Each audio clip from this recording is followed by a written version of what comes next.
Hadirin hadirat yang dirahmati Allah Subhanahu wa taala, para ikhwan, kita mendengar bacaan kita tentang hukum-hukum terkait dengan wakaf. Pada pertemuan terakhir kita telah menyebutkan bahwasanya jika sudah sah wakaf dengan sighahnya, dengan aturannya, maka al-waqfu, maka al-mauquf, yaitu yang diwakafkan, berpindah kepada Allah Subhanahu wa taala. Jadi milik Allah Subhanahu wa taala. Hanya saja pemanfaatannya, penggunaannya berpindah kepada al-mauquf alaih, yaitu yang diwakafkan kepadanya. Adapun barangnya jadi milik Allah Subhanahu wa taala, namun boleh dimanfaatkan oleh al-mauquf alaih yang diwakafkan kepadanya. Nah, di sini ulama Syafi'iyah membagi dua, al-mauquf alaih, ya. Ada dua model sebagaimana sudah kita jelaskan pada pertemuan yang lalu, yaitu yang apa bahasa Indonesianya? Yang diwakafkan untuknya, ya. Diwakafkan, maksudnya orang fakir miskin atau untuknya. Ini ada dua model, sudah kita pernah jelaskan, yaitu yang al-muayyan, tertentu. Kemudian yang kedua adalah ghairul muayyan, tidak tertentu. Menurut ulama Syafi'iyah, jika al-muayyan tertentu, maka dia boleh memanfaatkan seluruh manfaat barang wakaf tersebut, ya. Dia boleh seluruh jenis pemanfaatan dia boleh gunakan. Seluruh jenis pemanfaatan manfaat dari barang wakaf tersebut boleh dia gunakan. Bahkan dia boleh untuk menyewakannya misalnya, atau meminjamkannya, boleh menyewakan dan dapat untungnya, atau meminjamkan, boleh. Jadi dia bukan cuma boleh pakai aja. Ini bagi yang muayyan, jadi dia menguasai seluruhnya. Misalnya wakaf rumah untuk 5 orang misalnya. 5 orang ini boleh tertentu. Dia boleh rumah itu dia pakai, mereka boleh sewakan, mereka boleh pinjamkan ke orang lain, karena ini untuk mereka saja. Dan mereka berhak untuk mengolah manfaat barang wakaf tersebut. Tapi kalau ghairul muayyanin, tidak tertentu, maka hanya boleh pakai doang. Hanya boleh pakai, ya. Tidak boleh menyewakan atau meminjamkan.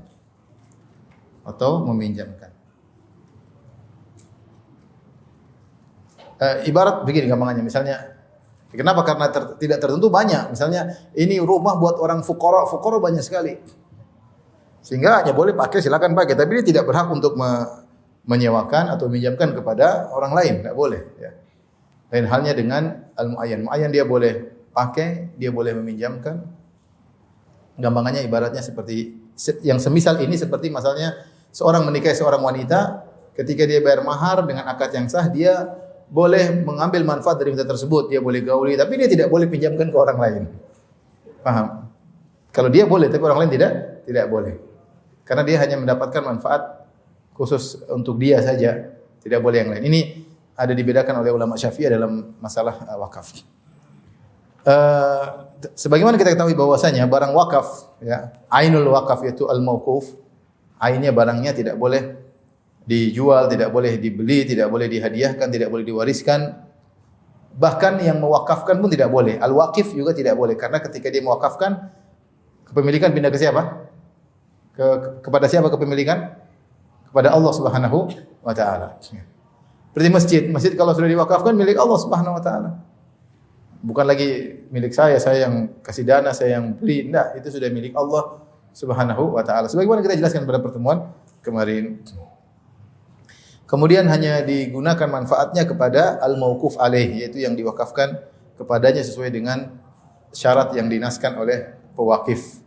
Dalilnya dalam Sahih Bukhari dan Muslim dari Wakaf Umar bin Khattab, beliau berkata tentang harta wakaf, Umar bin Khattab berkata, "Annahu la yuba wa la yuhab wa la yuras." Bahwasanya harta wakaf itu tidak boleh dijual, tidak boleh dihadiahkan dan tidak boleh diwariskan. Baik. Kita lanjutkan bahasan berikutnya tentang nafkah al-mauquf. Jika yang diwakafkan ini, barang wakaf ini butuh nafkah untuk maintenance, untuk pemeliharaan, ini dari mana? Ada wakaf abadi, tapi abadi tentunya abadi tersebut adalah sesuatu yang relatif ya. Rumah abadi tentu tidak selama-lamanya, tapi akan waktunya adanya rusak. Demikian juga boleh wakaf hewan. Wakaf hewan ini abadi, tapi abadi yang relatif, artinya seumur hewan. Demikian juga wakaf mobil, misalnya mobil untuk dakwah atau mobil untuk is'af, untuk ambulans, untuk mayat misalnya boleh. Tentunya ini barang-barang seperti ini, rumah atau hewan atau mobil, semuanya butuh apa? Maintenance ya. Nah, dari mana uang maintenance-nya untuk mengurusinya? Kalau hewan tentu dia butuh makanan, kalau bangunan tentu untuk diperbaiki, renovasi, alat-alatnya untuk diperbaiki, alat-alat untuk diperbaiki ya. Mobil apalagi butuh maintenance ya. Maka tergantung, kalau pewakif mengatakan saya yang akan ngurusin, maka pewakif yang apa? Ngurusin. Ya. Atau dia mengatakan maintenance-nya diambil dari hasil wakaf. Kalau wakaf itu wakaf produktif, maka maintenance-nya diambil dari apa? Harta wakaf. Boleh, terserah.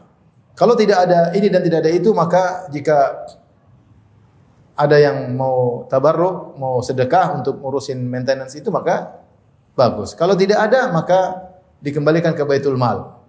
Baitul Mal yang menanggung maintenance barang-barang wakaf tersebut, karena barang-barang wakaf tersebut untuk kepentingan kaum muslimin. Kepentingan kaum muslimin, maka maintenance-nya diambil dari Baitul Malil Muslimin. Baitul Malil Muslimin. Baitul Mal itu maksudnya harta milik kaum muslimin. Pemerintah, penguasa hanya mengolahnya, menjaganya, tapi harta milik siapa? Kaum muslimin. Maka karena wakaf untuk kepentingan kaum muslimin, kalau tidak ada yang mengurusi maintenance-nya, maka diambil dari harta kaum muslimin untuk maintenance barang-barang wakaf tersebut.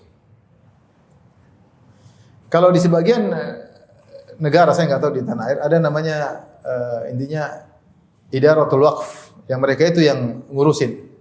Mereka ngurusin, mungkin mereka ada dana untuk maintenance, maka urusan mereka. Tapi bahasan berikutnya, jika barang wakaf rusak, mati atau rusak, ya kalau hewan bisa mati, kalau barang bisa rusak. Ini ada beberapa poin. Yang pertama, ini tidak lengkap tapi sisanya akan kita bacakan. Saya tidak sempat buat bagannya. Jika wakaf adalah hewan, dia wakaf kuda misalnya, dia wakaf onta, dia wakaf himar. Himar ini untuk kepentingan kaum muslimin, untuk angkat barang sana kemari. Maka ada dua kemungkinan. Jika hewan tersebut mati, ya, hewan tersebut mati, maka dua kemungkinan. Pertama, jika wakafnya adalah hewan, ada dua kemungkinan. Yang pertama, jika hewan tersebut tidak bisa dimakan, lalu mati. Contohnya apa? Himar. Himar tidak boleh dimakan. Himar ahliyah. Himar boleh dimakan atau tidak? Tidak. Haram. Yang boleh dimakan himar liar. Ya. Adapun himar ahli enggak boleh. Ya, keledai yang keledai negeri tidak boleh. Dongki tidak boleh.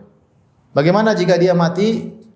Maka kata para ulama Syafi'iyah, kulitnya disamak, lalu kulitnya tersebut jadi wakaf bagi mauquf alaih. Kulitnya disamak. Jadi sekarang ini himar diwakafkan buat siapa? Misalnya buat 3 orang atau buat siapa, ya, maka himar itu kalau mati kulitnya disamak. Kalau sudah disamak tentu ada khilaf apakah masih najis atau tidak. Anggap saja sudah tidak najis karena sudah disamak, maka kulit samak tersebut jadi wakaf. Karena tentunya orang yang mewakafkan himar tersebut ingin pahalanya berjalan terus, ya. Ini pembicaraan zaman-zaman dahulu, mungkin dimanfaatkan. Kalau zaman sekarang mungkin ya udah mati, ya sudah, mau diapain. Tapi ini kita bicara zaman dahulu. Artinya para fuqaha ketika membahas ini, mereka benar-benar berusaha supaya pahala dari orang pewakif itu tidak berhenti. Bagaimana caranya? Ya ini himarnya sudah mati, kulitnya disamak, kemudian dimanfaatkan jadi sebagai harta wakaf. Bagaimana caranya? Entah buat apa kek, yang penting bisa bermanfaat. Kemudian pertama, jika hewan tidak bisa dimakan. Yang kedua, jika hewan bisa dimakan, misalnya dia wakaf onta untuk perjalanan, untuk apa? Atau wakaf kuda untuk jihad misalnya. Kuda boleh dimakan enggak? Boleh. Tapi belum tentu orang mau makan ya, karena bukan makanan yang dikenal. Taruhlah onta. Jika dipastikan akan mati, kemudian ini jika dipastikan hewan tersebut akan mati, maka boleh disembelih lalu dijual hasilnya, dibelikan hewan semisal dan jadi wakaf pengganti. Misalnya dia wakaf onta 2 ekor atau 3 ekor. Ternyata ketiga onta tersebut mau mati. Atau satu mati kemudian berikutnya udah disembelih daripada jadi bangkai. Disembelih, dagingnya dijual, hasilnya beli onta baru lagi. Wakaf masih berlanjut meskipun dari 3 menjadi 1 misalnya. Tujuannya apa? Tidak lain agar pahala orang pewakif terus berjalan. Maksudnya demikian, ya. Paham ya? Pendapat yang lain, daging sembelihan tersebut diserahkan kepada hakim, terserah mau diapakan untuk kemaslahatan. Hakim ambil dagingnya, mau dibagi fakir miskin, terserah, wakaf selesai. Namanya wakaf ada waktunya selesai. Tapi maksud saya ini di antara usaha para fuqaha untuk agar harta wakaf tetap berjalan, pahalanya bagi pewakifnya. Tapi jika berupa benda rusak, bukan hewan. Misalnya alat alat misalnya wakaf proyektor atau wakaf laptop, wakaf apa. Ada 2 kemungkinan jika rusak. Kemungkinan pertama, jika yang dirusak oleh orang dan dia wajib untuk mengganti barang yang rusak tersebut. Maka barang rusak tersebut diganti oleh yang merusaknya, kemudian uangnya digunakan untuk membeli barang yang semisal, paham? Kemudian wakaf berlanjut. Paham tidak? Mudah. Ada orang wakaf laptop, ada orang nabrak atau ditumpahin kopi ke laptop tersebut terus rusak. Dia tanggung jawab. Kamu yang numpahin kopi kan, ya kamu tanggung jawab dong. Ya udah, dia ganti uang laptop tersebut untuk beli laptop lagi sehingga masih berlanjut. Bukan berarti ganti laptop kemudian wakaf selesai, tidak. Adanya laptop baru ini karena disebabkan laptop yang pertama. Paham? Uang ini adalah hasil laptop yang pertama sehingga masih berlanjut pahalanya. Jika tidak bisa beli sempurna, beli sebagiannya, sudah yang mirip-mirip lah. Laptop besar tidak bisa, laptop kecil. Ternyata laptop kecil tambah mahal. Tidak bisa beli semuanya, beli yang sebagiannya.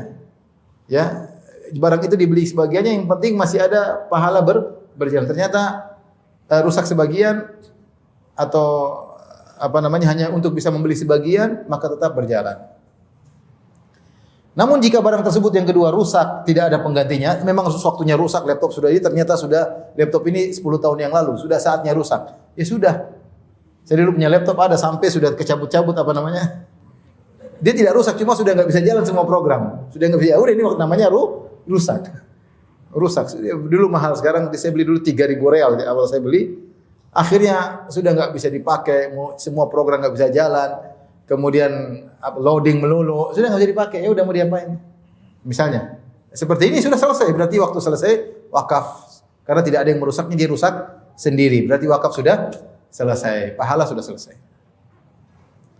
Kecuali di balik barang ini ada pahala-pahala yang lain mungkin. Tapi pahala terkait dengan barang ini sudah selesai. Namun bisa jadi seorang wakaf sesuatu, di balik itu ada pahala-pahala yang lain. Bisa jadi atau tidak? Bisa. Misalnya dia wakaf pondok, dia wakaf tempat untuk pondok. Ternyata orang mondok situ, ternyata banyak orang pintar-pintar. Pondoknya rusak, tapi orang pintar masih ada kan? Berarti dia pahala jalan terus, tapi dari sisi orang-orang yang belajar di pondok tersebut. Adapun sekolahnya sudah selesai, misalnya. Baik.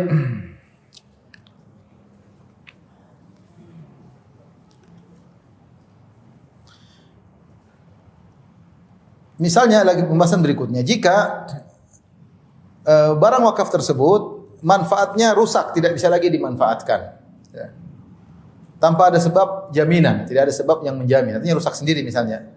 Seperti dia mewakafkan pohon-pohon, ternyata pohon tersebut kering, sudah enggak ada buahnya lagi, enggak bisa bermanfaat lagi, sudah kering. Atau pohon tersebut ditiup angin sehingga tercabut dari akarnya, atau dibawa atau terkena banjir sehingga pohon tersebut lepas dari akarnya, ya. Dan tidak mungkin untuk dikembalikan lagi, untuk ditanam kembali enggak mungkin, sudah rusak. Maka bagaimana? Lihat para ulama mengatakan tetap saja diwakafkan sebagai batang pohon kalau bisa dimanfaatkan. Kalau batang pohonnya, ini kita bicara zaman dulu ya, yang mungkin batang pohon sangat bermanfaat, bisa untuk ini, bisa untuk apalagi dulu kan masih terbuat dari batang-batang korma ya.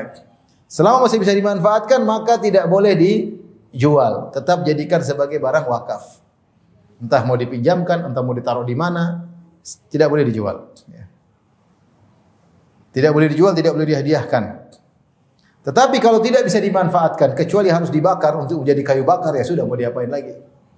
Artinya ini sekedar usaha daripada fuqaha agar barang wakaf itu tetap berjalan manfaatnya. Kalau tidak bisa manfaat maksimal, yang penting tidak hilang.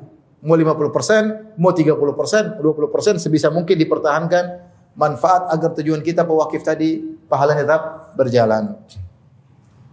Demikian juga jika yang diwakafkan misalnya karpet masjid. Ya. Kemudian sudah rusak, sudah lama, 5 tahun, 6 tahun sudah enggak bisa lagi, sakit kalau disujudi ya. Atau dia wakaf batang-batang untuk di tiang masjid ternyata pecah. Batang-batang tersebut tidak bisa lagi menunggak masjid. Dan tidak mau diapain lagi ya? Mau dihadiahkan juga tidak bisa. Artinya tidak bisa dimanfaatkan. Ya. Kalau bisa dijual ya, dan tidak bisa diperbaiki kecuali dengan dibakar. Kalau bisa dijual maka jual. Dijual dan hasil dari jualan tadi digunakan untuk harta-harta yang wakaf yang lain yang terkait dengan masjid sebisa mungkin. Intinya agar bisa bermanfaat untuk sesuatu yang semisalnya. Karena ini terkait dengan masjid, maka kalau bisa dijual maka hasilnya ya untuk kembali kepada wakaf untuk beli hal-hal yang terkait dengan masjid. Hasilnya digunakan untuk kemaslahatan masjid. Kalau bisa beli semisalnya lebih baik. Misalnya karpet sebesar ini. Ternyata sudah tidak bisa, ada yang bisa menerima manfaat, tapi untuk masjid lain sudah nggak bisa. Tidak bisa digunakan untuk masjid ini dan tidak bisa digunakan untuk masjid yang bagaimana dijual? Ada yang mau terima, dia mau olah lagi. Ya udah dijual, ternyata hasilnya cuma bisa beli karpet 2 meter, ya sudah beli yang 2 meter aja. Kalau bisa beli yang semisalnya. Ya. Ini semua usaha. Tapi demikian juga idzan hadama masjid. Jika masjid rusak wa ta'adzarat i'adatuhu lam yajuz bai'uhu bihal. Kalau masjid yang dibangun rusak dan tidak mungkin untuk dikembalikan bangunannya, tidak bisa lagi, maka tidak boleh dijual bagaimanapun. Liimkani i'adatihi fi waqtin ma, karena bisa jadi diperbaiki di waktu yang lain. Jangan dulu dijual. Biarin aja dulu. Fa in kana li hadzal masjid ghallatun tusrafu ala masalihihi. Kalau ternyata masjid ini punya penghasilan, mungkin di sekitar masjid ada sesuatu yang bisa menghasilkan, maka keuntungannya digunakan untuk kemaslahatan masjid, disimpan misalnya untuk dana berikutnya.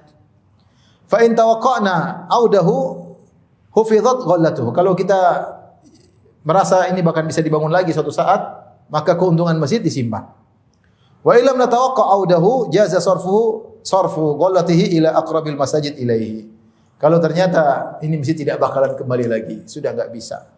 Bakalan jadi jalan umum, bakalan jadi apa, maka kalau ada keuntungan atau ganti rugi masjid tersebut, maka dialihkan kepada masjid yang lain atau masjid yang di sekitarnya. Intinya kalau ada wakaf yang terbengkalai, diusahakan untuk digantikan dengan yang semisal, sebisa mungkin. Sebisa mungkin, ya.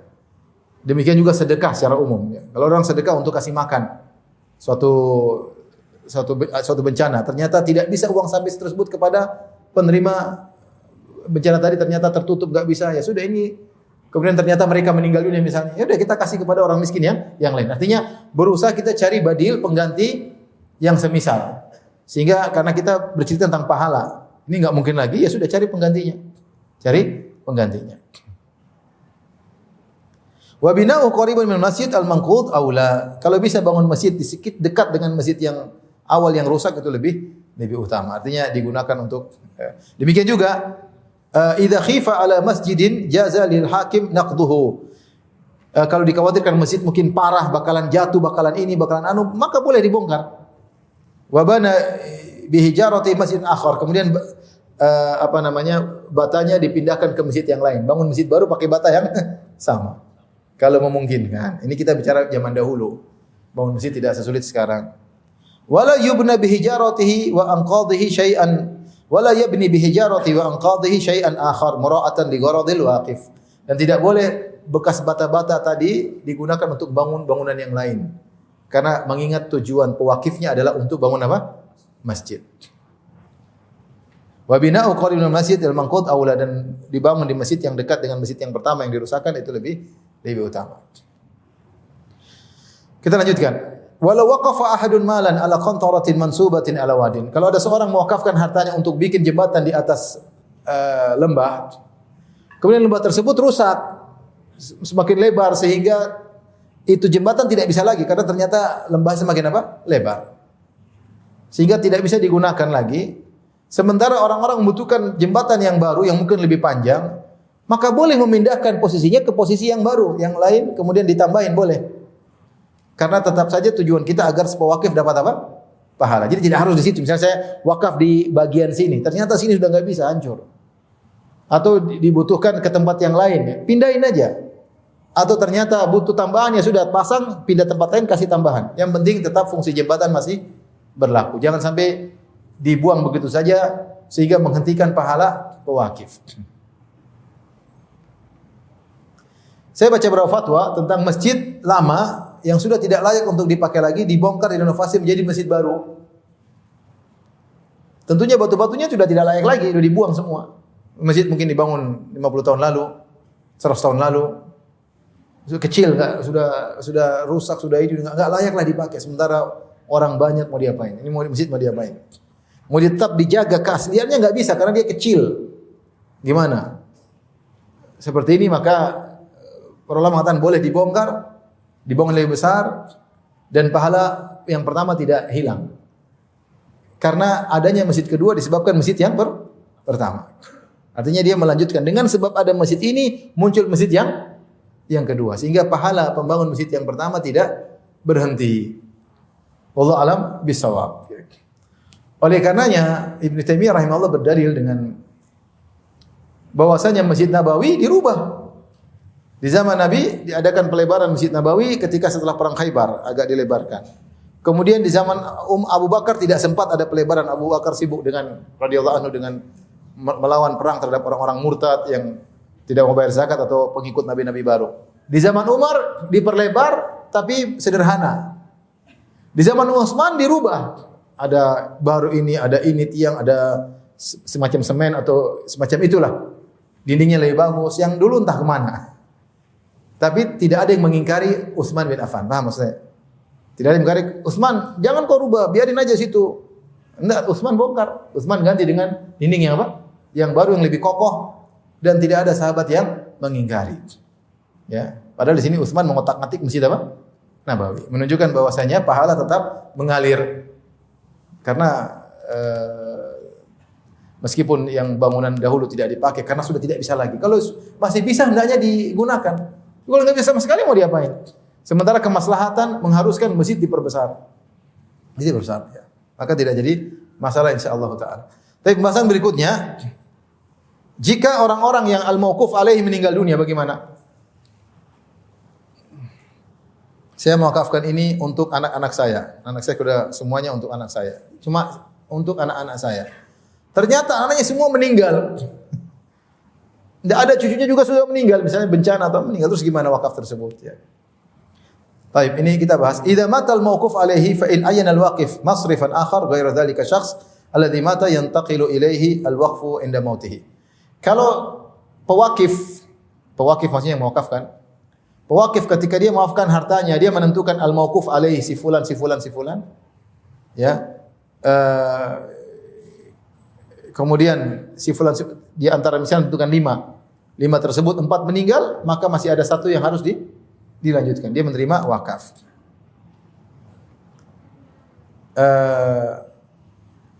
Atau dia mengatakan saya wakafkan rumah ini dan mobil ini untuk anak saya.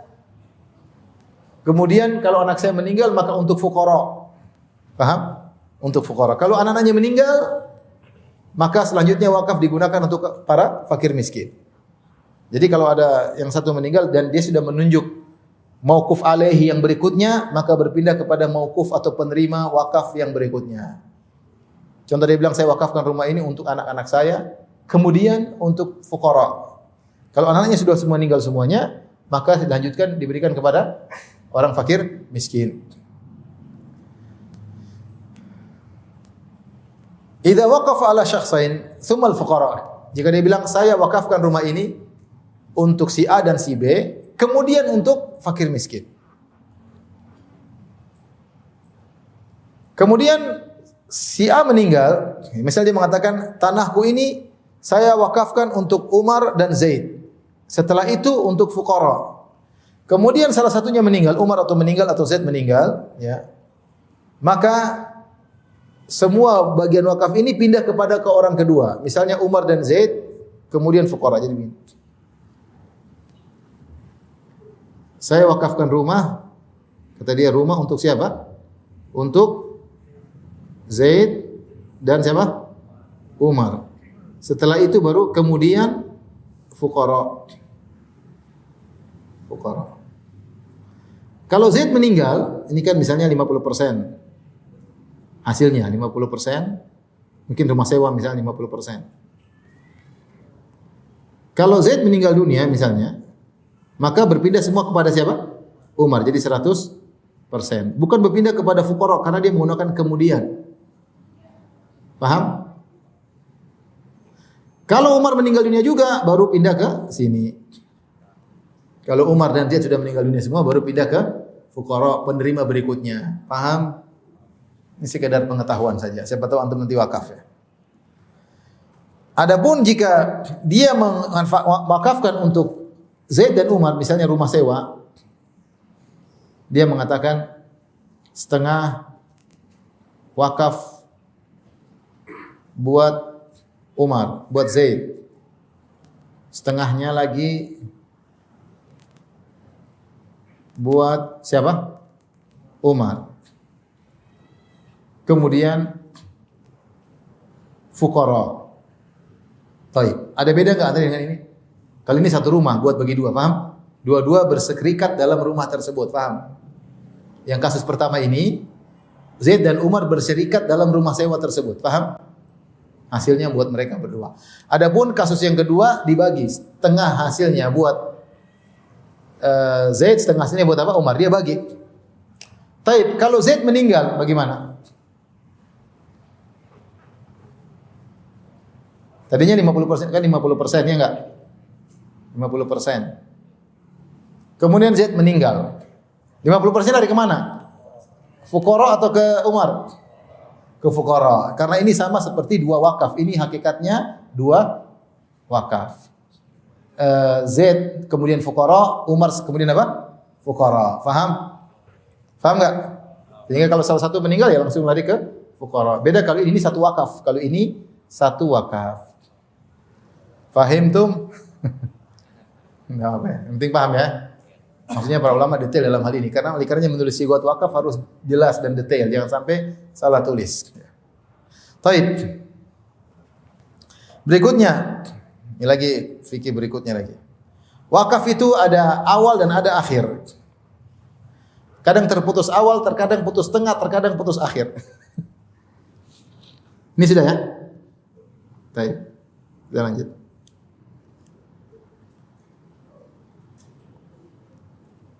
Wakaf ini ditinjau dari penerimanya. Dari penerimanya apa? Mauquf alaih. Yaitu al-mauquf alaih. Ada awal, kemudian ada tengah,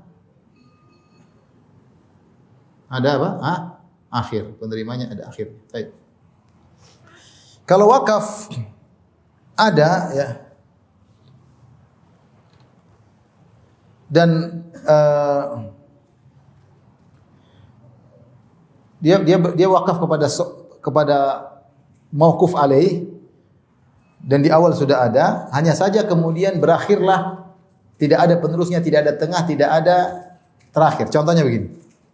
Dia mengatakan waqaftu hadhil maktaba ala auladi. Saya wakafkan maktabah ini, maktabah dengan isi bukunya kepada anak-anakku. atau saya wakafkan kepada Zaid dan keturunannya.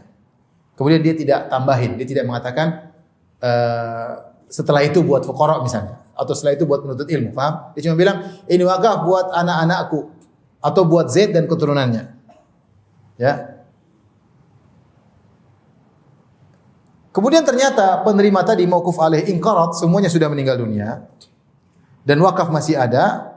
Apa yang terjadi? Ya, maka wakaf tersebut diberikan kepada kerabat terdekat kepada pewakif. Kenapa? Karena berbuat baik kepada kerabat pahalanya 2. Sedekah dan juga silaturahmi.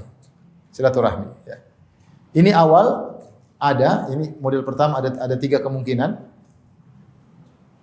3 kemungkinan.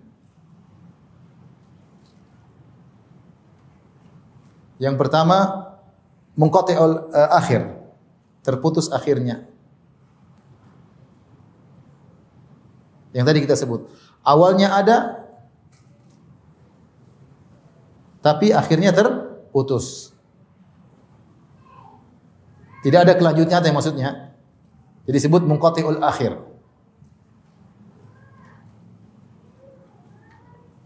Dia wakafkan maktabahnya untuk anak-anaknya saja. Tidak ada kelanjutannya. Kalau anak saya meninggal semuanya, kemudian kepada penuntut ilmu enggak ada. Cuma buat anak-anaknya saja. Ternyata anaknya meninggal, berarti awal ada penerimanya, akhir sudah enggak ada. Paham? Nah, begini kasusnya kemana? Dikembalikan kepada aqrabun nasi ilal waqif. Orang yang paling dekat kekerabatan kepada wakif. Jadi berpindahlah harta wakaf tersebut. Ini menurut pendapat ulama Syafi'iyah kepada orang yang kerabat terdekat dengan pewakif. Taib, jika terputus awalnya, munqati'ul awal.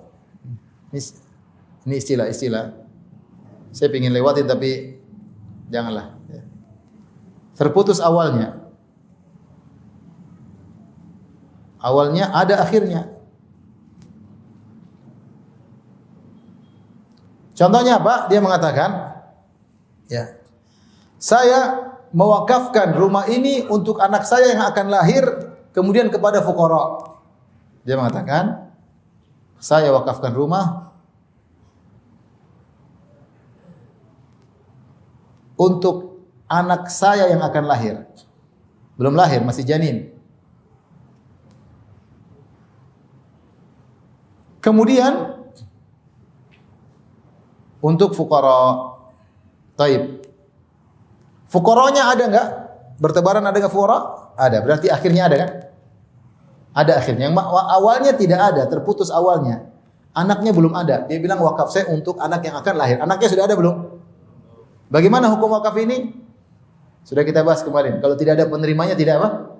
Tidak sah. Wakaf ini tidak sah karena penerimanya tidak ada. Apakah langsung berpindah kepada fuqara? Jawabannya tidak, karena fuqara dibangun di atas awal. Faham? Sehingga wakaf ini sejak awal sudah tidak sah. Paham atau tidak?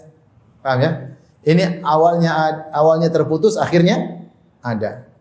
Contohnya dia mengatakan saya wakafkan rumah saya untuk anak saya yang akan lahir. Setelah itu kalau anak saya meninggal dunia untuk fuqara. Apakah wakaf ini sah? Tidak sah. Kenapa? Karena wakaf disyaratkan harus ada penerima. Kalau tidak ada penerima tidak sah. Kita mengatakan saya wakaf Quran untuk si A tidak mau terima. Wakaf kita tidak sah. Karena dia tidak mau terima wakaf tersebut. Tidak sah. Wakaf sama orang lain baru yang mau terima. Nah, apakah kalau anaknya tidak ada langsung berpindah kepada fuqara? Jawabannya tidak. Karena keberadaan fuqara dibangun di atas anak itu. Ketika awal wakaf tidak sah, maka akhirnya juga tidak sah. Yang ketiga, jika terputus tengah. Sinilah.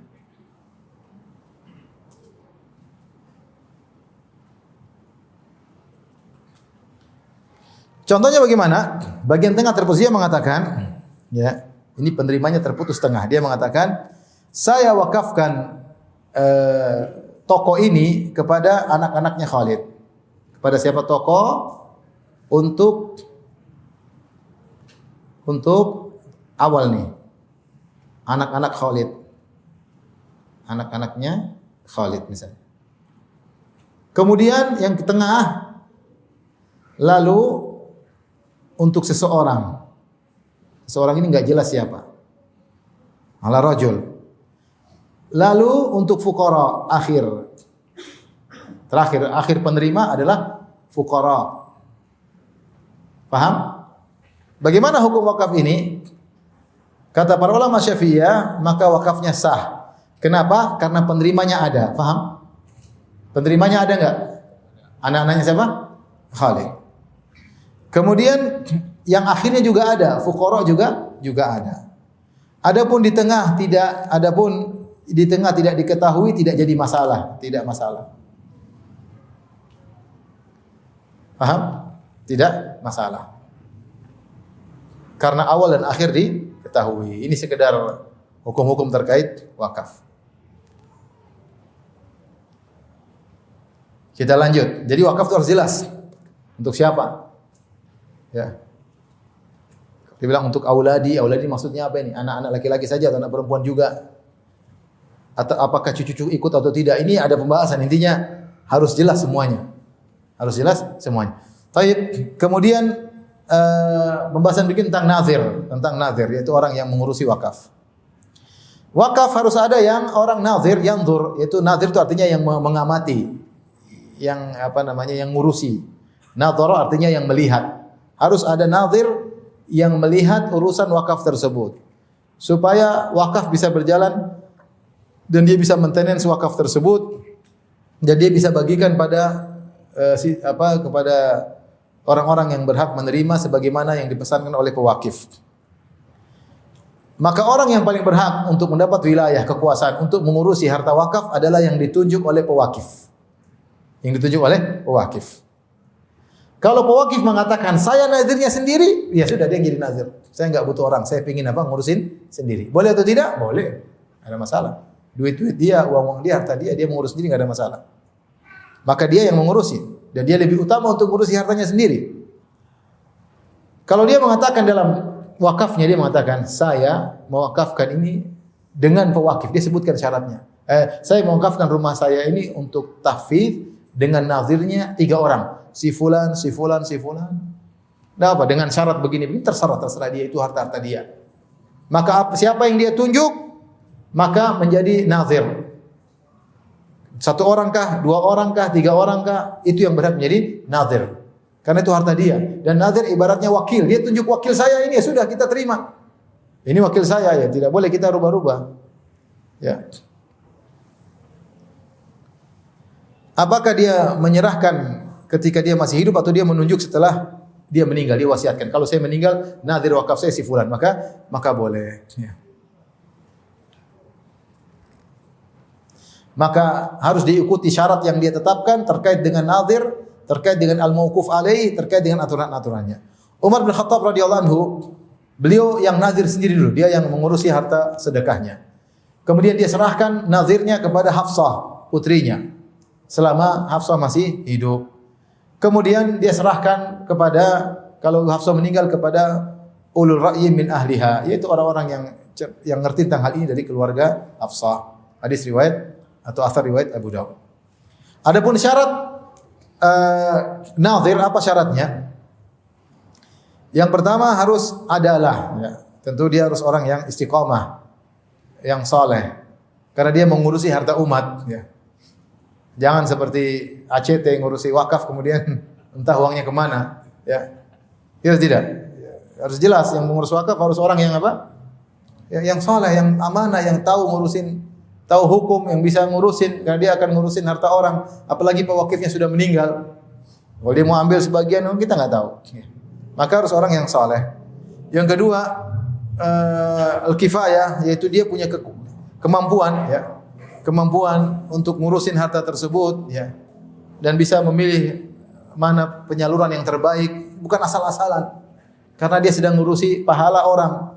Ini orang pewakif ingin dapat pahala yang banyak, maka dia berusaha bagaimana pahala bisa semaksimal mungkin. Nah, ini butuh orang yang pandai, memiliki pandangan dan cerdas. Ya.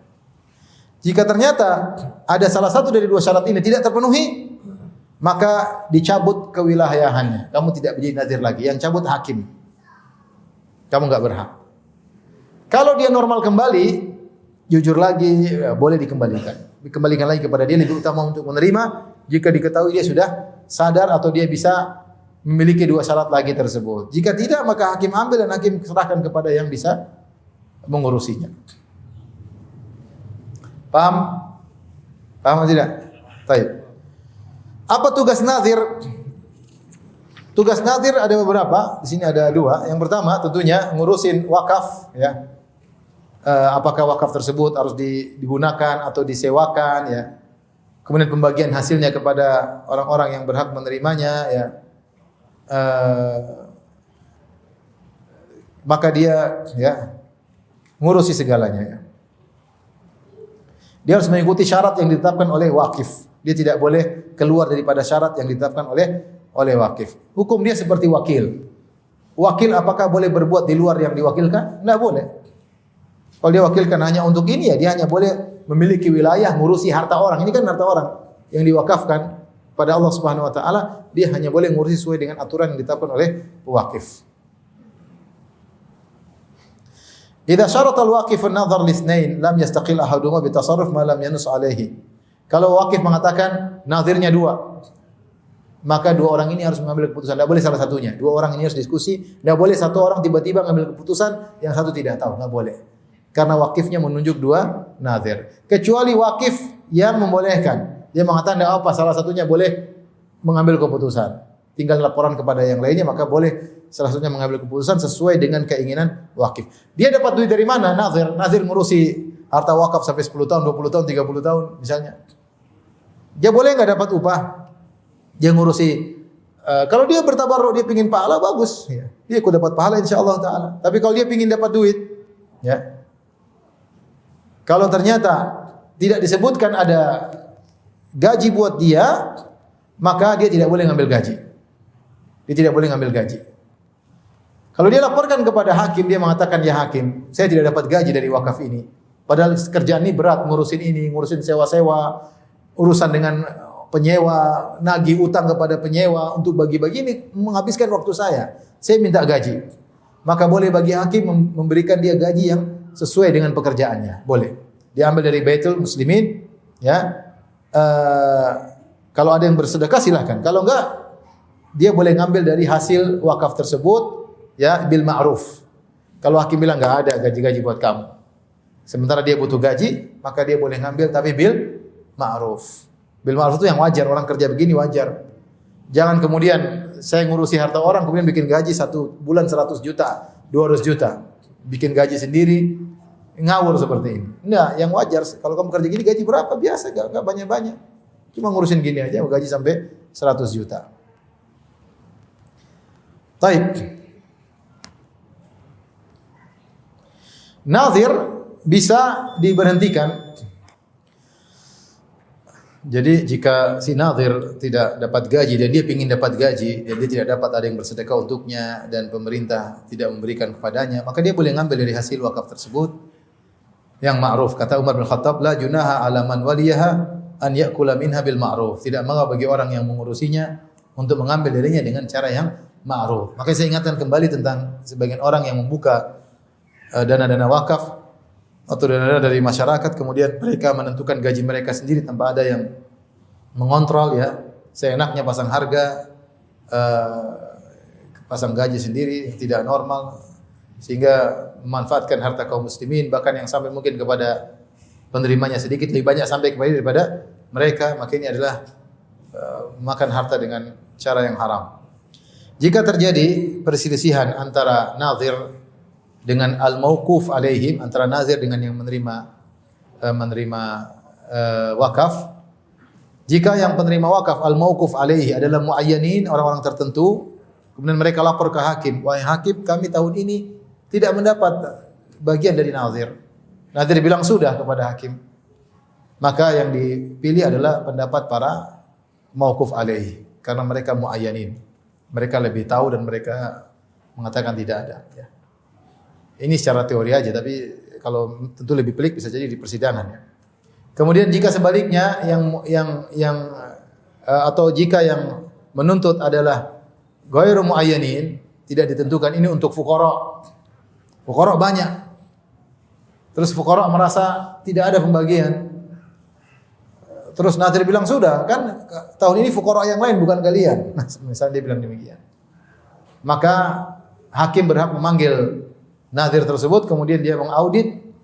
Kalau memang ada kemungkinan jelas maka diterima, kalau tidak disuruh sumpah apakah dia sudah membagi atau tidak. Karena hukum asal nadhir adalah orang yang soleh yang bertanggung jawab untuk akhirat ya. Taib, azlun nadhir. Jika nadhir apakah bisa dipecat? Jawabannya bisa, sebagaimana telah lalu, jika ternyata dia tidak, persyaratannya hilang. Dia tidak lagi adalah, tidak lagi saleh, atau dia tidak punya kemampuan lagi untuk ngurusin, sudah sangat tua. Enggak bisa ngomong, udah enggak jelas, lupa-lupa, suruh ngurusin harta wakaf yang banyak, udah ganti yang lain karena dia tidak punya kemampuan lagi. Atau pewakifnya bilang, udah kamu ganti. Enggak apa-apa, pewakifnya boleh-boleh saja. Kamu saya ganti dengan yang lain. Karena nazir ada wakilnya dia mau ganti wakil yang lain tidak jadi masalah. Kecuali kata para ulama, kecuali nazir tersebut dinaskan dalam wakaf, akad wakaf. Saya wakafkan rumah sewa ini dengan nazirnya si fulan untuk anak-anak saya, paham? Ketika si nazir termaktub dalam akad maka tidak boleh diganti dia, kecuali memang tadi dia bermasalah tidak bisa lagi. Tapi ganggu dia, ganti dia kurang maslahat, dia kurang, tidak boleh diganti. Sebagaimana si pewakif tidak boleh lagi ganti anak-anak saya, ganti anak-anak orang enggak boleh lagi. Enggak boleh karena sudah ternaskan, itulah wakaf dia dan akad wakafnya seperti itu. Terakhir ada beberapa permasalahan wakaf. Jika seorang pewakif berkata, jadi wakaf ada dua. Namanya wakaf ahli atau wakaf dzurri, itu wakaf untuk anak-anak, keturunan, cucu-cucu. Itu istilahnya al-wakaf adzurri, wakaf untuk anak keturunan. Ada namanya wakaf untuk keumuman orang, namanya al-wakaf al-khairi, wakaf sosial. Untuk orang miskin, untuk penuntut ilmu, untuk para dai, namanya wakaf khairi. Jadi wakaf secara umum ada dua, wakaf ahli atau dzurri, yang satunya namanya wakaf khairi. Jika seorang wakaf ahli atau wakaf dzurri, dia berkata, aku wakafkan rumah ini untuk anak-anakku dan anak-anak dari anak-anakku. Yaitu aku wakafkan rumah ini untuk anak-anakku dan cucu-cucuku. Maka kata para ulama, zahirnya semua dapat bagian sama, laki perempuan sama saja, cucu sama bapak sama saja, tidak ada 2:1, tidak ada. Karena ini bukan warisan. Ini bukan apa? Warisan. Ini wakaf. Kalau dia berkata, saya wakafkan rumah ini untuk anak-anakku, maka pada asalnya cucu-cucu tidak masuk. Hanya untuk apa? Anak-anak.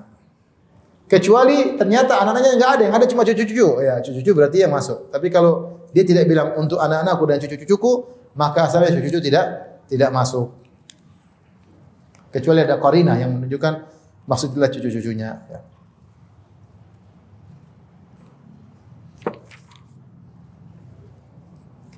Terakhir, di sini pembahasan al-waqfu min mafakhiril muslimin wa ma'athirihil hamidah. Wakaf adalah kebanggaan kaum muslimin dan peninggalan kaum muslimin yang mulia, itu jejak kaum muslimin yang mulia ya, karena wakaf ini luar biasa ya. Ada orang wakaf ratusan tahun, ada wakaf sampai lebih dari 1000 tahun masih berlanjut sampai sekarang, dan betapa banyak keluarga-keluarga miskin yang dibantu dari hasil wakaf, dan betapa banyak sekolah-sekolah yang dibiayai oleh hasil apa? Wakaf. Terutama wakaf-wakaf produktif banyak sekali ya.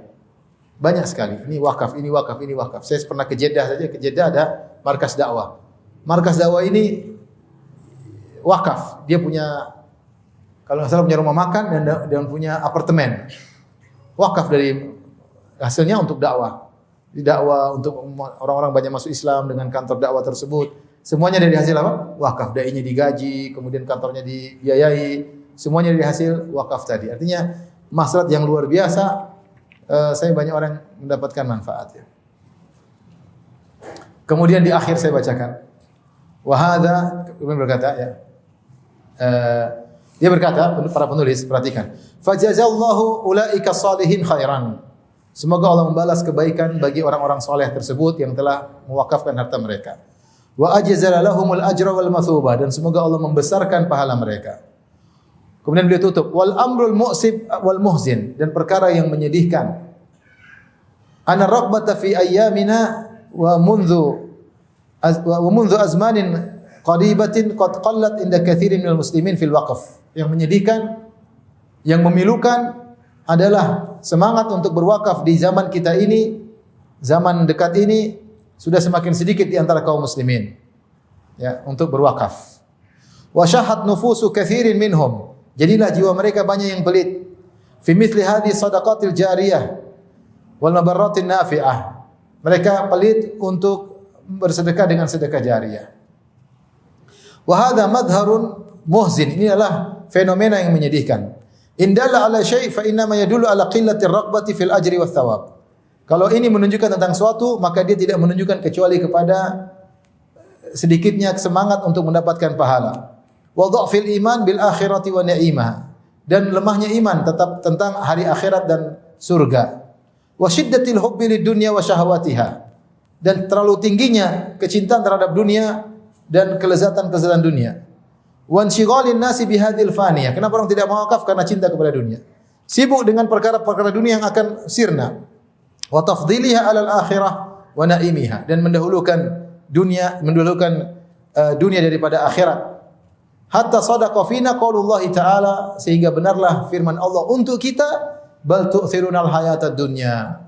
Tapi kalian lebih mendahulukan kehidupan apa? Dunia. Wa ka'annana lam nasma' qaulahu ta'ala. Seakan-akan kita tidak pernah mendengar firman Allah, wal akhiratu khairu wa abqa, dan akhirat lebih baik dan lebih kekal. Wala haula wala quwata illa billahil aliyil azim. Ini artinya, ini mengatakan sekarang wakaf semakin apa? Berkurang. Orang sudah sibuk dunia, banyak kebutuhan, cinta sama dunia. Ngeluarin harta untuk wakaf, untuk kepentingan di akhirat pun kurang. Keyakinan terhadap balasan akhirat juga berkurang. Semoga Allah mengampuni kita semua. Subhanakallah bihamdik asyhadu an la ilaha illa anta astaghfiruka wa atubu ilaik. Assalamualaikum warahmatullahi wabarakatuh.